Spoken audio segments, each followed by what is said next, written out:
Okay, so a lot of our customers have been asking for a menu pricing tool, and we are just about to release it. So I thought I'd make a quick video and just do a walkthrough to show you how it all works.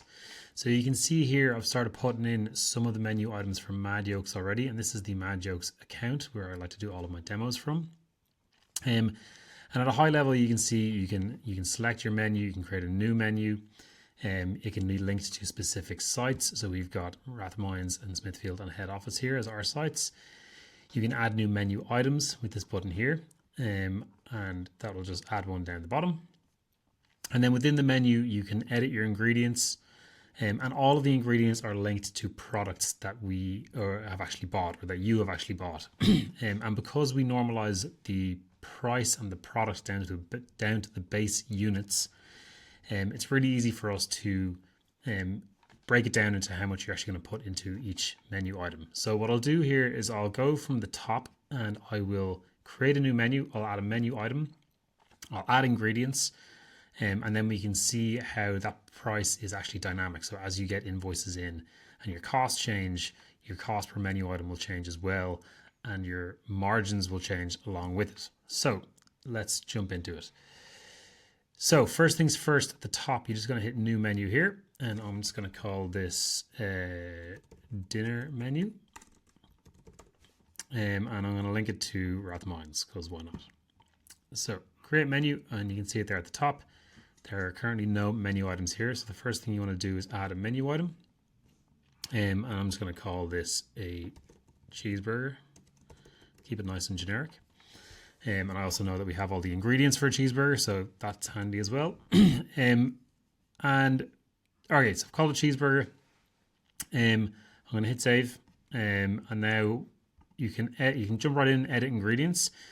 And I'm just going to point out one thing here as well. You have this option for individual or batch. So individual is something like a cheeseburger. It's an individual menu item. Batch would be like if you're making a big batch of soup or something.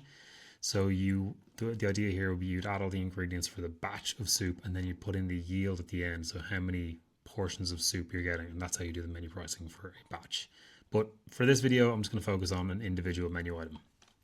So back to the ingredients here, I'm going to select from the drop down, and these are things that we've actually bought. So these are products that are actually in your product catalog, things you've actually been buying. So I know I'm going to use rib mince here from FX Buckley, and in our burgers we put in 170 grams.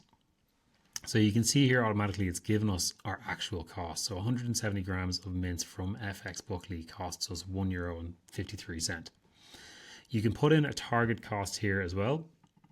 And I'm going to leave it blank for the moment, but what's good to do sometimes is put in a target cost, and that way you can see your cost variance between what it's actually costing you and what you're planning on it to cost. But we'll leave that blank for the moment. And I'm going to add in some more ingredients here. So I'm going to go brioche bun. These are 80 gram buns, and I know that from just because I know the buns we get. But if you didn't know that, you could click on this little icon here, and not only will it give you the cost breakdown, it'll also allow you to open up the source invoice. So if I open up this source invoice in a new tab here, I can see that these brioche buns are 48 by 80 grams. So if you're ever unsure of an item you select in the dropdown, you can always go look at the invoice itself. So yeah, that's one brioche bun there, and that's costing us 39 cents per bun.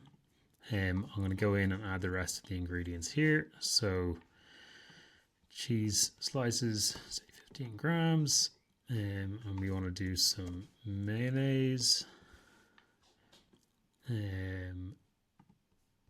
Let's say that's 15 milliliters, just guessing here. There is a bit of work when you're planning out your menu to actually weigh all these things and measure these things to make sure that your menus are set up correctly, but it is a one-time job. I am doing a bit of guesswork here just for the video. So what do we have here? Burger, brioche, cheese, mayo, pickles. I'm assuming we have some pickles in there. Or gherkins, what are they called? Sliced gherkins. And we'll call that 10 grams, sure, why not?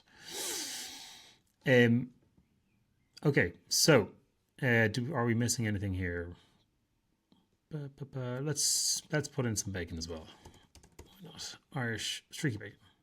And that's going to call that 25 grams for bacon. Let's call it 50 grams. I don't know. Anyway, we have all our ingredients in here. We can see the actual cost of each ingredient, and that will automatically generate an effective cost here. So that burger is costing us €2.47 to make.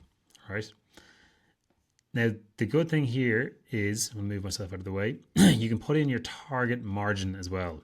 So for us, just say it's defaulted to 70%, but you can set it to whatever you want. If you want to set that to 75%, it'll update your suggested selling price. And the suggested selling price takes into account VAT as well. So if you would remove the VAT here, your selling price to hit 75% would only be $9.87, but because you do have to pay VAT on a burger of 13.5%, soon to go down to 9%, in order to get 75% gross margin, you'd have to sell that burger for €11.21, and that is net €9.87 plus €1.33 VAT. So it does all this breakdown for you automatically. Now, the cool thing is you can put in your actual selling price. So let's say on your menu that burger is selling for €12, right? And you're going, great, I'm on track. I'm going to hit my margins. I've actually got a plus 1.7% gross margin variance, which means you're doing slightly better. Your actual margin is slightly better than your predicted margin. The good thing about this is because this is dynamic, and as you get new invoices in, your costs will update in real time. You'll be able to see that gross margin variance changing over time. So you can set up your entire menu here, and you'll get your suggested selling prices. So you can update your menu to make sure that you're getting your margin on every single menu item. And then in 6 weeks' time, when you come back and check this, you might notice that your gross margin variance has suddenly become negative because your prices have gone up. Therefore, your costs have gone up, but you haven't updated the prices on your menu. So this is really good because you can set this all up once, and then you can just keep an eye on your menu, and you can see maybe some menu items are having a bigger cost increase than others, and you're not really paying attention to it, but you will notice your gross margin variance here. So really, really powerful tool to keep track of your menu, keep track of your costs, and keep an eye on that gross margin variance on a per menu item level, which is really good. And I haven't seen the tool be able to do that before. That's pretty much it. As I said, you do have the ability to do batches. You can add more menu items here. You can add new menus. So you can have your dinner menu, your lunch menu, your brunch menu, whatever. And yep, that's pretty much everything there is to it. We are just starting to use it ourselves with Mad Yolks, and we have a good few customers who've been asking for it, so I'm sure this will be a big hit once we release it in the next couple of days. Thanks.